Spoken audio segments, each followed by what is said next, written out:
Kia ora and thank you for coming today. I'm Inspector Vicki Walker, the Aoraki Area Commander. I'll read a pre-prepared statement and then be able to take your questions. So it's been 5 days since 3 international climbers were reported overdue from a planned summit of Aoraki Mt Cook, our highest mountain. The families of the men are desperate to understand and understandably distraught and desperate for answers. This morning there was a welcome break in the harsh weather conditions and we were able to deploy a helicopter to search for the men.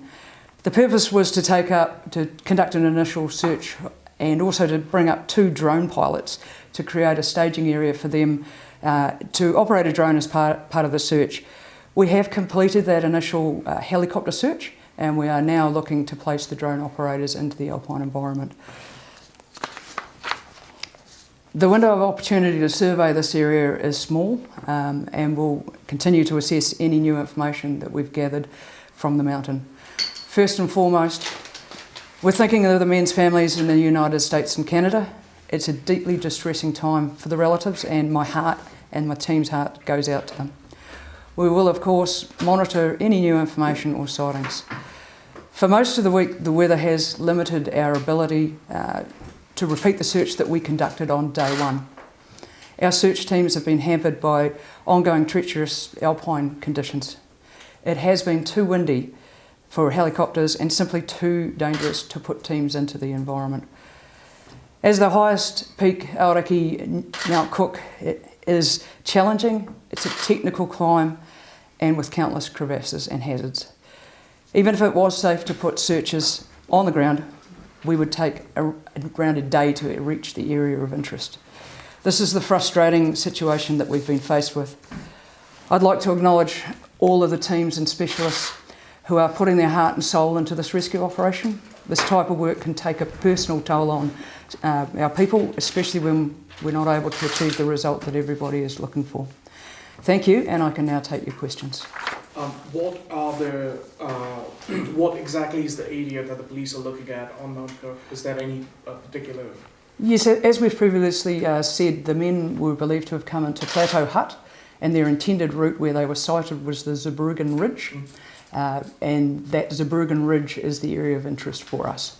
Area of interest. And who and what are the organisations that are involved in the search? So we rely heavily on the trained expertise of the Department of Conservation Alpine team and also helicopter resource. Yep.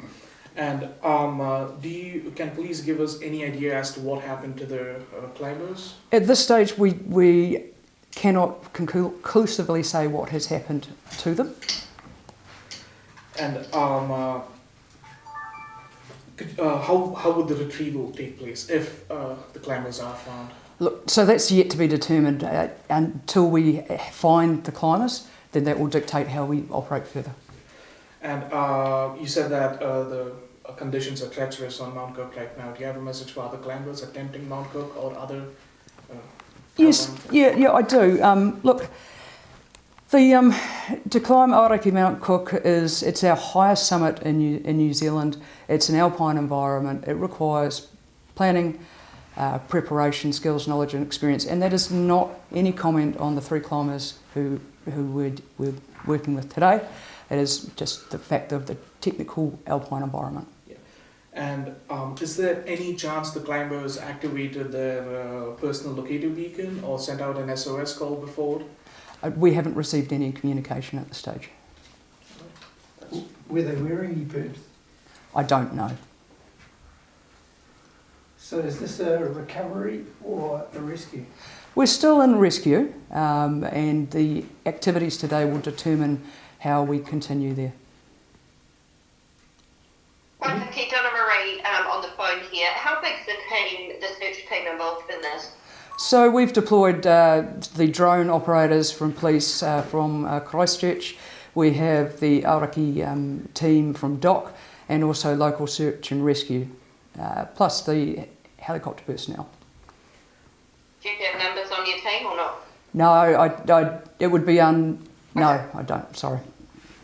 Okay, what's the weather window looking like in terms of how much time you have for the drone operators to do their part and what might determine what happens next? So we're expecting the weather window to close around about midday or later. We're expecting rain in the area, and then of course we'll reassess as we go from there. What's the communication been like with the climbers' families? So that's something we've worked with police really well with the embassies and consulates. The search and rescue team have been in personal contact with members of the family and continue to do so. Have there been any signs of hope or life or equipment that's found, or anything to give you a steer on what you might be looking at here? So as we previously said, we did find on the first day an ice axe and a jacket that we believe belonged to the climbing party, and we're still working obviously during this search to locate further items. Sorry, just in terms of that weather window, you're saying it will close at midday. Will that conclude the drone operation for today? So the weather will dictate any search that we undertake. I can't explicitly say noon, but looking at the weather forecast, that's the indications that I've seen. How quickly do those drone operators work? Like, you're talking about treacherous conditions and, an alpine environment. Is it an easy operation? Is it very complex? Can you talk us through what they're actually doing? Yeah, look, I can give you some information there. So what we need to do, the drone operators need to operate within a proximity of the search area. So that's going to involve putting them up into the alpine environment. That involves finding a safe staging area, a safety officer, and then they can operate from there. Thank you. Do you know what the size of the area is that the drone operators would be searching? No, but what we are looking at is round the Zeebruggen Ridge. That's quite a long ridge. So.